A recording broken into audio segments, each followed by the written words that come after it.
Good morning. I'm on the radio. On the radio, I'm not on the radio anymore. I'm on the video today because I'm busy tomorrow morning. So I thought I'll do this today. And yesterday I went to see Avengers Endgame, and it opened yesterday here. I think it's opening tomorrow in North America. I'm not sure when you guys are getting it. I think you're getting it tomorrow, but thought I'd give it a little talk. I'm not going to reveal any spoilers, but first I want to talk about the big film that's opening, that opens here in Hong Kong today. It's called, the Japanese film called His Lost Name. I'm kidding, it's not big, it's very small, but it is opening today. And it's the first debut feature by Nanako Hirose, or Hirose Nanako, as they say in Japan. She is, or was, I guess she still is, the assistant of one of Japan's most celebrated filmmakers, Hirokazu Koreeda. He's won quite a few awards. Did he win an Oscar? Not sure if he won an Oscar, but he's won quite a few big festival awards. And so she is one of his assistants, and this is her first time behind the camera. Now, unfortunately, either she skipped a few classes or she's still too young to be behind the camera because it's not very good. But let's assume she's too young. I don't even know how old she is, but not very experienced, in my opinion, based on this movie.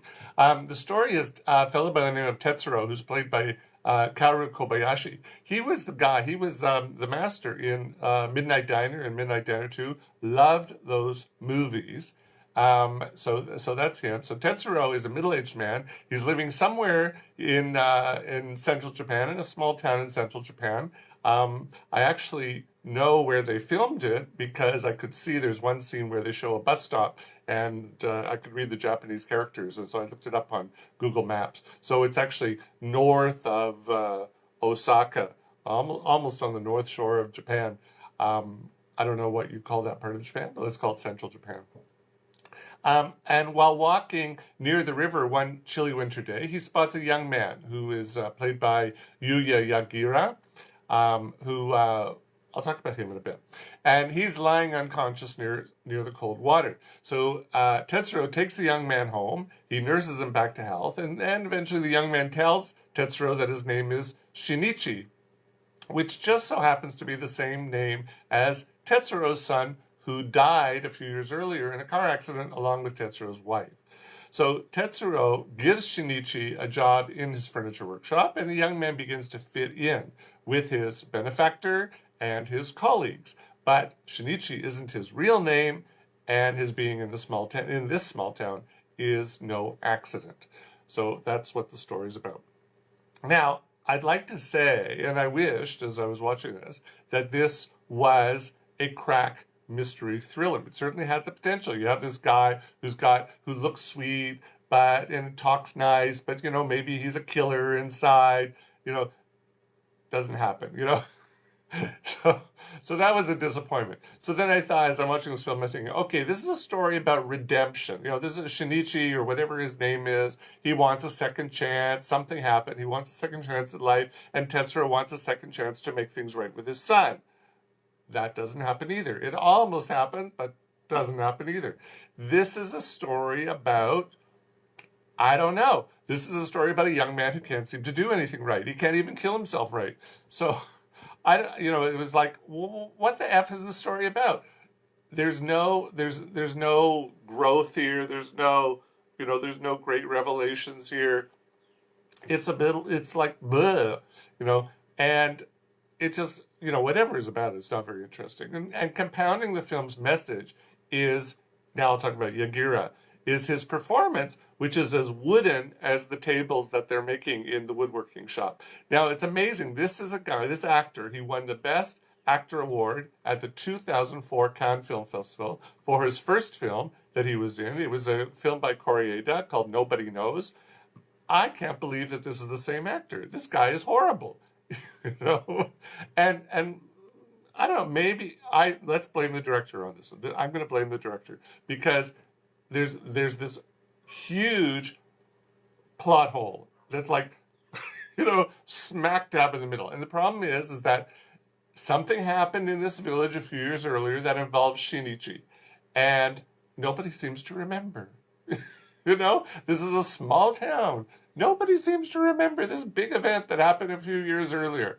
And they don't seem to know that there's such a thing as the internet. They all have brand new mobile phones, but nobody seems to, nobody sort of says, oh, you know, there's this stranger in our midst. Let's Facebook stalk him.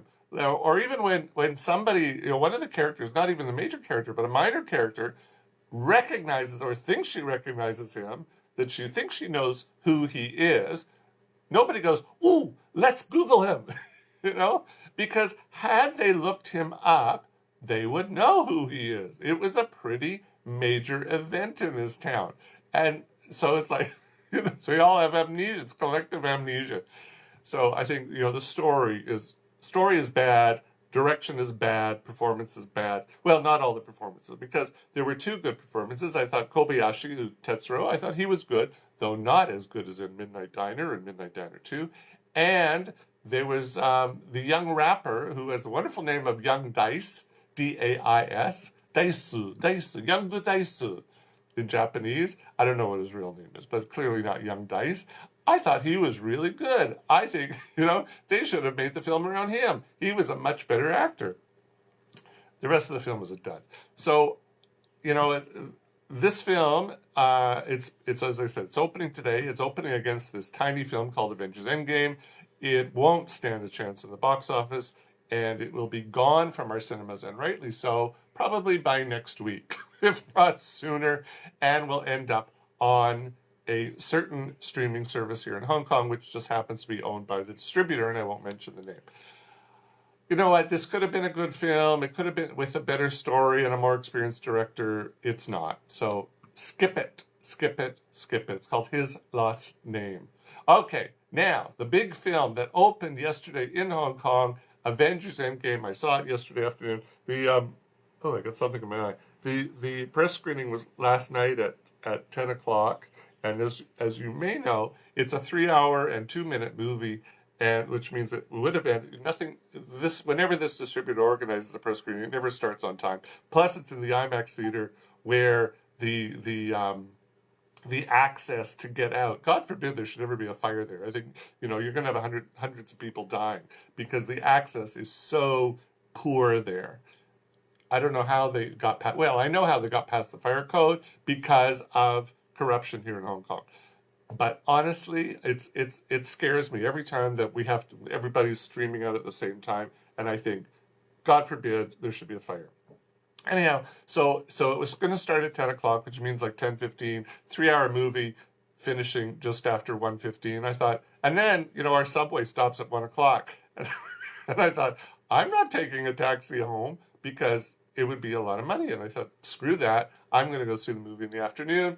Oh, and then the other thing is, you know, you get the seat that's assigned to you by the distributor, and, you know, it's IMAX 3D, and unless you're in, you know, right in the middle of the cinema, it's dark. You know, you put the glasses on, and it's dark, and, you know, the image is not so good. So, you know what? I thought, I'm going to buy a ticket, because it's cheaper than buying a taxi, paying for a taxi. I'm going to see it at my local 3D cinema in the afternoon, and I'm going to sit smack dab in the middle of the cinema and enjoy it, which is exactly what I did. So I was happy. It cost me 130 bucks, Hong Kong, which is 714, just under 20 US dollars. And I thought, you know what? I made the good choice. But anyhow, I didn't get any of the freebies though, which my colleagues did. I don't know. I have to ask them. They're still asleep. It's 8:42 here in Hong Kong. I WhatsApped them. They're still asleep because I saw they were texting each other at 2:20 this morning to talk about the movie. So when they wake up, I'll find out what freebies they got. I don't know. Anyhow, so as I said, this opened yesterday in Hong Kong and China, I think it's opening tomorrow in North America, but it's already shattered. The film has already shattered box office pre-sale records all over the world. It's going to become the highest grossing film in the Marvel Cinematic Universe, and perhaps even the highest grossing film of all time.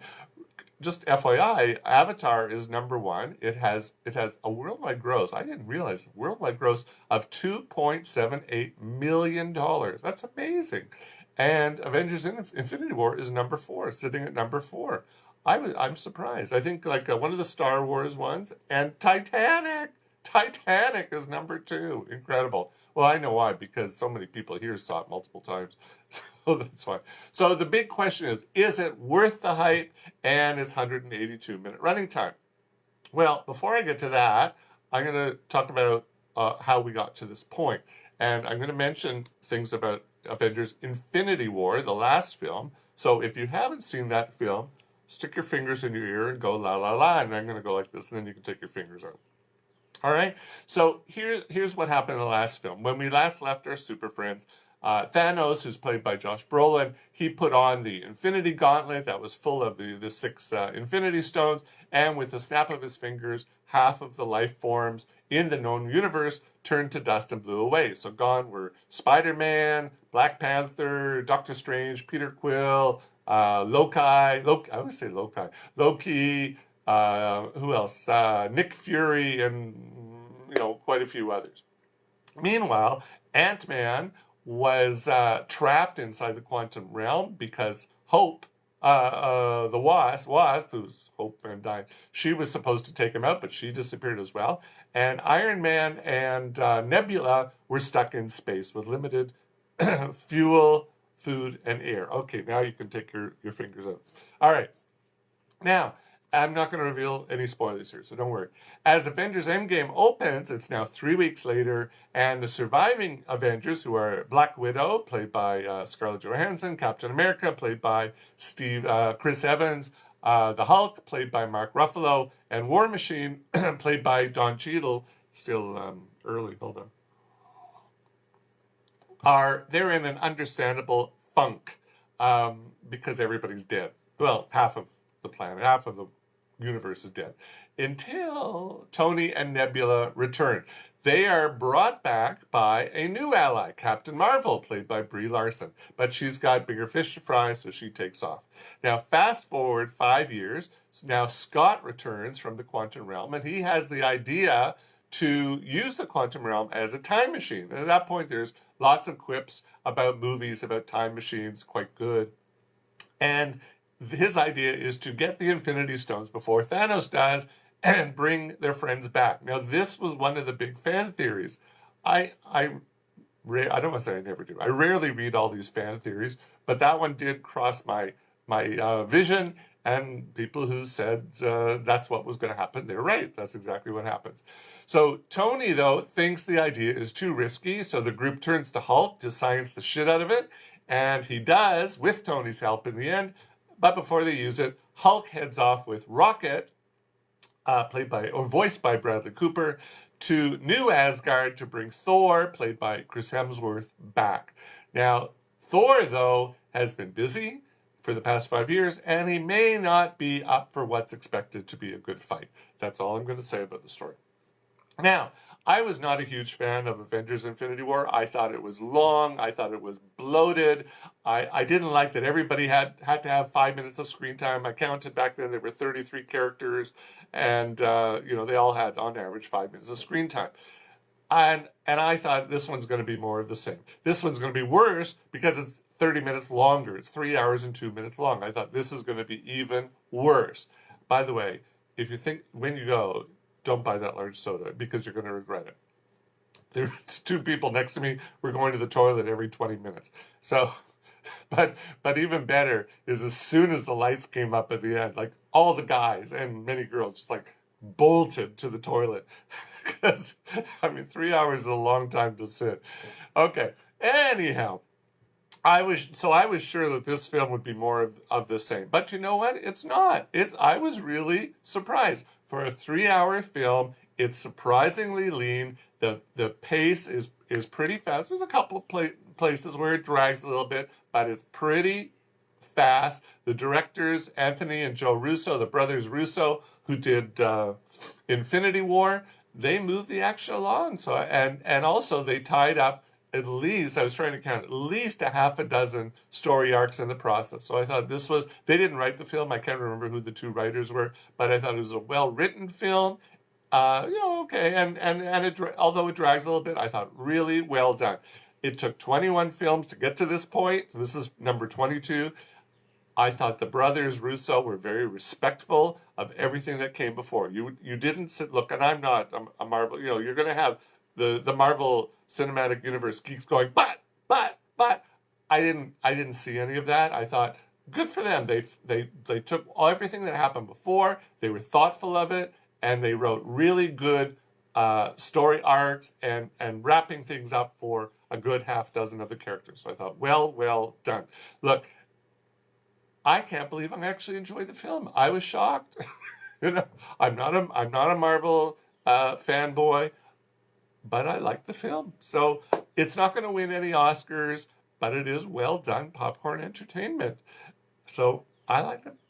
Now, there's a lot more that I could say. Like there's a few things about the plot that I thought, hey, wait a second.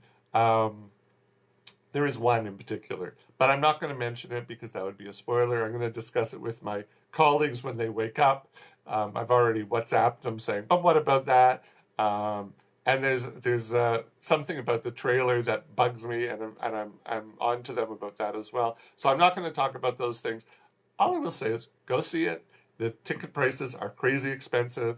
As I said, I paid $20, 20 US dollars for the ticket. And my cinema in my neighborhood is cheaper than most. In Hong Kong, I think in some places it's even more. And if you're going for IMAX 3D, it's like $30 US.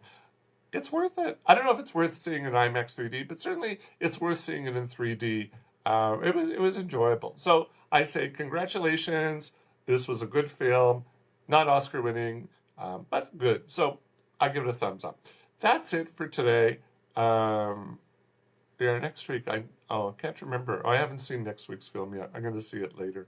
I think I'll see it on Monday. So I'll talk about it next week. Have a good weekend. Enjoy. Bye.